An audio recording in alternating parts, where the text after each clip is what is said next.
Good morning, students. Welcome to online classes. Student, don't go outside unnecessarily because day by day, COVID-19 positive cases increasing. So please stay home, be safe, be healthy. Okay. In previous class, we discussed about that the classification of animal tissues. So that is epithelium tissue, connective tissue, and then nervous tissue, and then one more muscular tissue. These are that classification of animal tissues, and sub classification is there. Today we discussed about that epithelium tissues and their sub classification. If possible, connective tissue is also we complete today. Okay. Epithelial tissue. Cells of epitheliums are set very close to each other, tightly packed, and the tissue rests on the non-cellular basement membrane and consists of single layer of cells.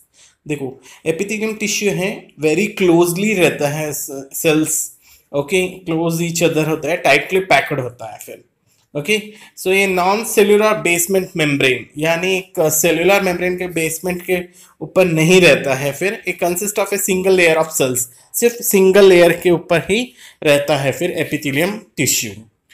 It covers all the organs and line the cavities of hollow organs like stomach. ये सारे organs को cover करता है, चाहे cavities है, hollows है, उन सबको कवर करता है like stomach. It is preliminary protective in functions. ये सबसे मतलब प्रिमिलरी मीन्स स्टार्टिंग में सबसे पहले ही यही प्रोटेक्ट करता है बॉडी के ऑर्गन्स को, फिर जो बाहर का स्ट्रक्चर्स को फिर. Okay this is epithelium tissues में. अब क्लासिफिकेशन देखेंगे, squamous epithelium tissue, cuboidal epithelium tissue, columnar epithelium tissue, chelated epithelium tissue और ग्लैंडुलर एपिथेलियम टिश्यू, और ये कहाँ प्रेजेंस होता है फिर इसके बारे में अब डिस्कस करेंगे हम. फर्स्ट देखेंगे हम squamous epithelium tissue. It is also called as a pavement epithelium. इसको हम पेवमेंट एपिथेलियम भी बोलते हैं. First point, cells arranged end to end like tiles on a floor. जैसे फ्लोर में टाइल्स कैसे एंड टू एंड कनेक्टेड रहता है, वैसे ही compactly arrange, very closely arranged होता है cells, squamous epithelium tissues. Okay. Second point, cells are polygonal in surface view. Polygonal जैसे आपने मैथ्स में पढ़ाएंगे, जैसे 4 साइड है, 5 साइड्स है, इस तरह से पॉलीगोनल शेप में, पॉलीगोनल शेप में रहता है व्यू में देखने में. It forms the delicate lining of cavities. ये क्या फॉर्मेशन करते हैं? Delicate lining of cavities. एक ऊपर हल्का सा होल्स होते हैं, ऐसे लाइनिंग फॉर्मेशन करता है डेलिकेट वाला. ये प्रेजेंस कहाँ कहाँ पर होता है? इंपॉर्टेंट है माउथ में, oesophagus, oesophagus means food pipe में, nose, pericardium, alveoli etcetera. Pericardium means heart, heart के अंदर भी प्रेजेंट होता है. एल्वियोलाई मीन्स एक रेस्पिरेटरी सिस्टम में एक लास्ट पार्ट में आता है, तो एल्वियोलाई है वो प्रेजेंट होता है. Blood vessels and covering of the tongue and skin. हमारे पूरे स्किन कवर हुआ है जो किससे? Epithelium tissues. एपिथेलियम टिश्यू कौन सा epithelium tissue? Squamous epithelium tissue. याद रखना है, पूरा शरीर हमारे जो स्किन से पूरी तरह कवर हुआ है. सो वो कौन सा टिश्यू पूछेंगे तो squamous epithelium tissue. Blood vessels और कवरिंग द टंग, ये सारे कवर हुआ है जो squamous epithelium tissue. Epithelium tissue का मतलब भी यही होता है कि आउटर मोस्ट कवरिंग करता है, जो हमारे बॉडी को जो सेल्स से कवरिंग करता है, that is epithelium tissue. Epithelial cells are arranged in many layers to prevent wear and tear in skin. This pattern is stratified squamous epithelium tissue.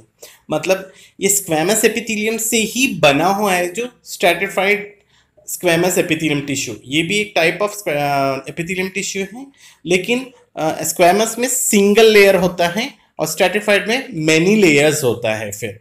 Okay, arranged in many layers of cells to prevent wear and tear in skin. यानी हमें थोड़ा सा भी लग जाता है तो scratch होता है, एकदम डैमेज नहीं होता है, हमारे इंजरी नहीं होता है सेल्स दैट इज स्किन के ऊपर. ओके क्योंकि हमारे जो स्किन बना हुआ है मेनी लेयर से बना हुआ है, सो उसको हम बोलते हैं stratified squamous epithelium tissue. Okay, second है बी है क्यूबॉइडल एपिथेलियम टिश्यू। सो नाम से ही पता चल रहा है cuboidal, cuboidal means cube shape में होता है फिर। Okay, so they are cube like cells that fit closely, cells look like squares in section but free surface appears hexagonal। so आप डायग्राम देखेंगे आपके टेक्स्ट बुक में तो आपको दिखाई देगा, देखो फिट क्लोजली रहता है ये, cells look like square, square में दिखाई देगा क्योंकि क्यूब है, तो क्यूब है तो बाहर स्ट्रक्चर देखेंगे तो स्क्वायर जैसे दिखाई देता है।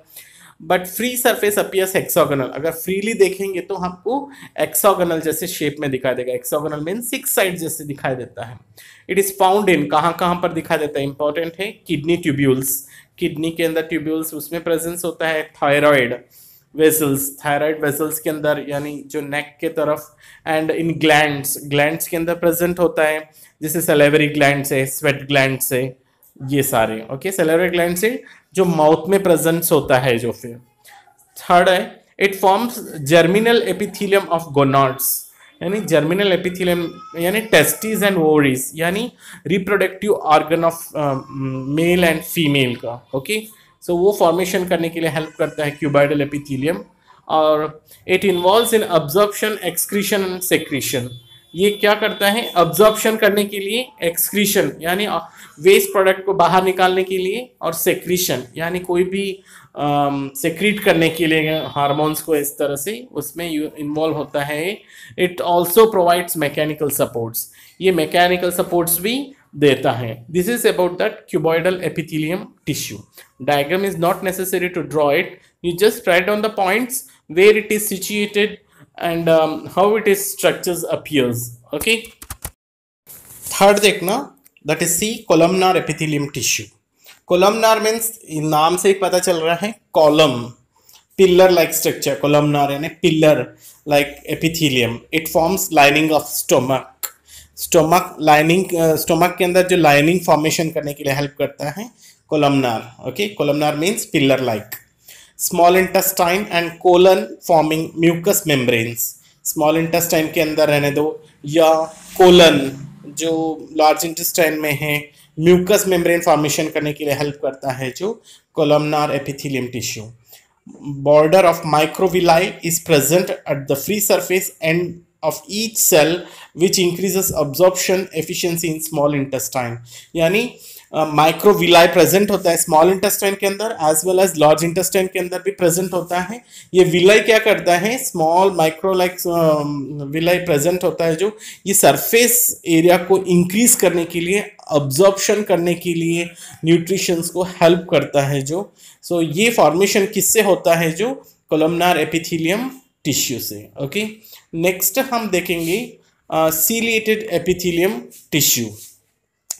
सेल्स में भी क्यूबॉइडल और कोलमनार, ये या तो क्यूबॉइडल भी हो सकता है या कोलमनार टिश्यू भी हो सकता है। ये कहाँ कहाँ प्रेजेंट होता है, it is found in respiratory tract, respiratory tract में प्रेजेंट हो सकता है। Lining of sperm duct, sperm duct means जो reproductive organ of male, so वहाँ पे प्रेजेंट हो सकता है। Oviduct reproductive organ of female, so part है, सो ये ओव्यूडक्ट है उसमें प्रेजेंस होता है। And kidney tubules, kidney tubules में भी प्रेजेंट होता है, etcetera. Next on its free surface are present protoplasmic outgrowths called cilia, यानी एक बाहर की ओर इनके surface protoplasmic that is cell membrane के बाहर की ओर एक सीलिया प्रेजेंस होता है। Cilia means hair like protections, okay, hair like just hair like projections होते हैं, so that is called as a cilia। it helps in the movement of ova in the fallopian tube। so ये ova यानी eggs को movement कराने के लिए fallopian tube के अंदर हेल्प करता है जो ciliated epithelium tissue। cilia means that is hair like structure है। next है glandular epithelium tissue। Glandular means gland cells secrete substances at the epithelium surface। okay, gland cell secretes करता है जो epithelium surface पे। sometimes position of epithelium tissue folds inward and form multicellular gland it is called glandular epithelium tissue. कभी कभी क्या होता है, epithelium tissue fold हो जाता है इनवर्ड्स अंदर की ओर एंड फॉर्म मल्टीसेलुलर ग्लैंड्स। सो उसी को हम बोलते हैं ग्लैंडुलर एपिथेलियम टिश्यू। अभी तक हमने डिस्कस कर लिया है, that is epithelium tissues, the types, and then where it is present in our body, that is squamous epithelium tissue, stratified squamous epithelium tissue, and then columnar tissue, cuboidal tissue, epithelium tissue, that is glandular epithelium tissues. These are the such types of epithelium tissue. Now we discussed about that connective tissue. Connective tissue, connective means connect करता है, जो किससे connect करता है ये discuss करेंगे। हमारे body में पूरी तरह से कनेक्ट करता है connective tissues. So the cells of the connective tissues are widely spaced and embedded in intercellular matrix, यानी बहुत ज़्यादा स्पेस एम्बेडेड यानी उसके अंदर फिक्स हुआ है इंटरसेल्युलर मैट्रिक्स है जैसे। Their basic function is to provide support to different organs and keeping them in place. इसका बेसिक फंक्शन क्या है, सपोर्ट देना डिफरेंट ऑर्गन्स को और उस ऑर्गन्स को कीपिंग देम इन प्लेस, एक उसी प्लेस में ही फिक्स प्लेस में रखने के लिए कनेक्टिव टिश्यू हेल्प करता है। जो फिर connective tissue have two components, दो कंपोनेंट्स हैं, एक मैट्रिक्स और सेलुलर पार्ट। ओके, सो अब देखेंगे हम दैट इज फ्लूइड और वैस्कुलर टिश्यू। फ्लूइड और वैस्कुलर टिश्यू, कनेक्टिव टिश्यू के सबसे पहले देखेंगे हम blood. So first one is cellular component and second is matrix component. Cellular component है आरबीसी, प्लेटलेट्स, डब्ल्यूबीसी। सो हम आरबीसी का मतलब है red blood corpuscles, science name है erythrocytes. Okay, have haemoglobin. RBC में क्या प्रेजेंस होता है, हीमोग्लोबिन प्रेजेंस होता है। इरिथ्रोसाइट्स उसका साइंस नेम है और कॉमनली हम रेड ब्लड कॉर्पसल्स बोलते हैं। और प्लेटलेट्स है, प्लेटलेट्स का साइंस नेम है थ्रोम्बोसाइट्स, इसमें दिया नहीं है आप लिख लेना थ्रोम्बोसाइट्स। और डब्ल्यूबीसी का ल्यूकोसाइट्स है, डब्ल्यूबीसी का साइंस नेम है ल्यूकोसाइट्स। उसमें भी दो टाइप बताया है, लिम्फोसाइट है और एक है ईओसिनोफिल और बैसोफिल, न्यूट्रोफिल। ये आपको इतना टॉपिक डीपली नहीं दिया है, आप हायर क्लासेस में पढ़ोगे आप इसके बारे में। जस्ट डब्ल्यूबीसी के बारे में हम जस्ट उसके बारे में थोड़ा बहुत पढ़ेंगे हम फिर। और मैट्रिक्स कंपोनेंट्स में प्लाज्मा है। ओके, ये सारे जो फ्लूइड और वैस्कुलर टिश्यूज बोलते हैं हम, जो ब्लड को दो कंपोनेंट में डिवाइड किया गया है फिर। Yes, blood and lymph. Blood देखो, blood is a connective tissue, blood पूरा बॉडी में रहता है इसीलिए हम इसको कनेक्टिव टिश्यू बोलते हैं। फ्लूइड मैट्रिक्स है, यानी पूरा लिक्विड स्टेट में नहीं रहता है, फ्लूइड मैट्रिक्स होता है ब्लड। और इस प्लाज्मा हैविंग, इसके अंदर प्लाज्मा भी रहता है ब्लड के अंदर, हैविंग वंडरिंग और फ्लोटिंग सेल्स। ये फ्लोटिंग सेल्स है कॉल्ड कॉर्पसल्स। ये मतलब तैरता रहता है, ऐसे नहीं कि एक जगह फिक्स हो जाता है फिर, कॉल्ड कॉर्पसल्स है। Okay, blood helps in the transportation of various materials such as nutritive substances, gases, excretory products, hormones, etc. देखो ब्लड का फंक्शन क्या है, ट्रांसपोर्टेशन करने के लिए। क्या ट्रांसपोर्ट करता है, दैट इज न्यूट्रिटिव सब्सटेंस, जो न्यूट्रिशन आप लेते हो सो उसको जो ऑब्जर्व करके सेल्स ब्लड ऑब्जर्व करने के बाद ब्लड हर जगह भी पहुंचाता है। और गैसेस से और एक्सक्रीटरी प्रोडक्ट से, मतलब वेस्ट प्रोडक्ट्स, और हार्मोन्स को जो सेक्रेट करता है ग्लैंड्स, सो वो सारा ब्लड हर जगह पहुंचाता है जहाँ पे पहुंचाना है फिर। ओके, फर्स्ट देखेंगे हम plasma form 55% part of blood. Blood के अंदर 55% क्या प्रेजेंट है, प्लाज्मा। ओके, इसके अंदर क्या क्या प्रेजेंट है, that is 90 to 91% water present है, 7% प्रोटीन है। ओके, प्रोटीन का जैसे अल्बुमिन, फाइब्रोजिन एंड ग्लोबुलिन। सो ये सारा जो प्रोटीन का है, जो अलग अलग है प्रोडक्ट्स हैं जो प्रोटीन। और 0.9 inorganic salts, 0.9 inorganic salts presence है। ओके, कॉर्पसल्स कितना प्रेजेंस है बाकी का, it forms 45% part of the blood. 45% blood corpuscles बना हुआ है, बाकी का 55% क्या है, प्लाज्मा है। सबसे पहले देखेंगे आरबीसीस यानी रेड ब्लड कॉर्पसल्स, इसको इरेथ्रोसाइट्स बोलते हैं, कंटेनिंग रेड कलर्ड, ये रेड कलर पिगमेंट्स होते हैं, so called haemoglobin that helps in transportation of oxygen. RBC का फंक्शन क्या है पूछेंगे तो helps in transportation of oxygen, this is that function of RBC. और रेड कलर क्यों होता है? बिकॉज इसके अंदर हीमोग्लोबिन प्रेजेंट होता है। सेकेंड है WBC leukocytes, so they are also called as soldiers of the body, हम इसको सोल्जर्स ऑफ द बॉडी भी बोल सकते हैं डब्ल्यूबीसी को, क्योंकि प्रोवाइड इम्यूनिटी प्रोवाइड कराता है। फिर yes, they are irregular amoeboid phagocyte cells that protect our body by engulfing bacterial and other foreign materials. They are 5 types: monocytes, lymphocytes, basophils, neutrophils, eosinophils.